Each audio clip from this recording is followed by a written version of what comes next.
Hello, all, and a very sincere welcome to the first convening of the Brain Uncensored, hopefully the first of many. I am your not so humble narrator, Necrotoxins, but just Necro will suffice. So, before we get to anything substantial, I just have to get the obligatory introductory video speech out of the way. Obviously, this is the Brain Uncensored. The purpose of this channel is very simplistic. It is all about creativity, and really the creative process as a whole.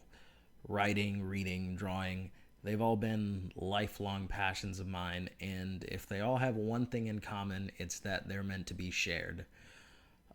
What is art without an audience? I suppose still art, but more to the point. For the most part, I will be reading my own stories. That will be the main feature of this channel. I'll switch it up with something else occasionally just to spice things up, but as I said, for the most part, this is an outlet for me to share my stories. I'll do my best to dramatize them for you, throw in some music, some sound effects, my best narrator voice, everything I can to add to the experience. It is my hope that I can and will reach people out there who are just as passionate about what I do as I am.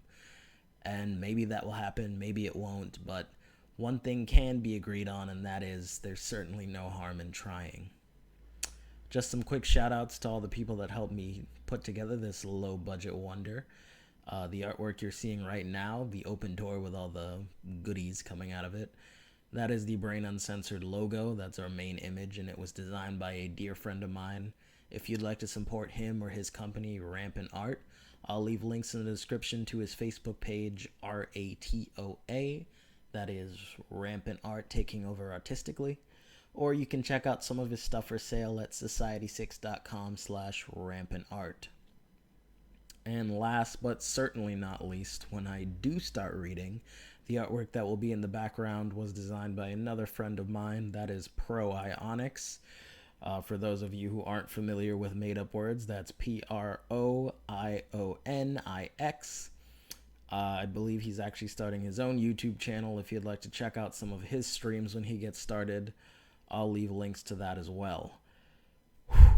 Exhale and take a deep breath because it's all over. And I'd like to end this video in quotations of course, with my first reading just to give you an idea of what to expect. And hopefully you enjoy it. This is Reflection, and I will see you guys next time. Bye.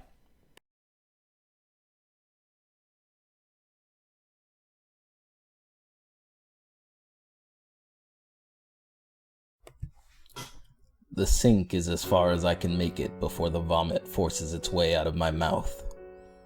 It was nothing more than bile, dyed brownish black by the soda I had finished moments before walking into my house and witnessing the horror that had been left in my bedroom. I run the water, shoving handfuls of it into my mouth in an attempt to clean it, to rid myself of the brackish taste of puke that still lingers on my tongue. It's when I raise my gaze up to the mirror that my eyes meet his, the one responsible for the tragedy that took place just one room over. He smiles at me. Out of habit, I look over my shoulder, but I already know there's nothing there. He always shows up safely behind the protective cover of the mirror. "You did this," I say. "You killed that woman in there, didn't you, Curtis?" "And so what if I did?" he replies. "Do you plan to make me pay in some way, Darius? You can't hurt me, Mr. Baxter. You can't even touch me." He places a hand to the mirror as he says this, almost baiting me to try and match it with my own. "Besides," he says finally, "I didn't kill her. You did." The words burn me as they leave his lips. "I could never," I say, and this seems to send him over the edge. He laughs at me, and in the background I can hear his true voice, the monstrous one he hides when he talks to me. I slam my fist on the counter. "There's nothing funny about this, Curtis. There's a woman lying dead in there. She probably had a family, a job, people that were depending on her. Did you think about that before you decided to claw her guts out and leave the mess for me to clean up?" Of course you didn't, Curtis. You have no regard for any life outside of your own. That's not true at all. I happen to like you quite a bit, Mr. Baxter. And like I told you before, I didn't kill her. It was you. You have blood on your hands, Darius. How does it feel?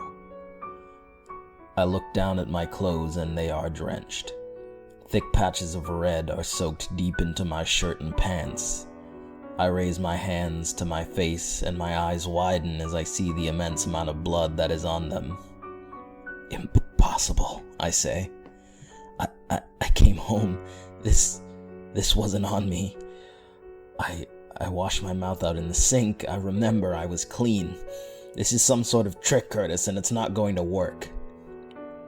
He shakes his head at me, and just by the way he does it, I can tell it's out of pity. But I don't need his pity. He's the foulest creature in existence that I know of. Who is he to pity me? Oh, Darius, your eyes deceive you constantly. You came home. You were clean. I believe you, Darius. I believe that in your own mind that is in fact what happened. But take a look around you, Mr. Baxter. Let me help you understand. It's at this moment that I look down, and right before my eyes, the sink rusts to a dark brown.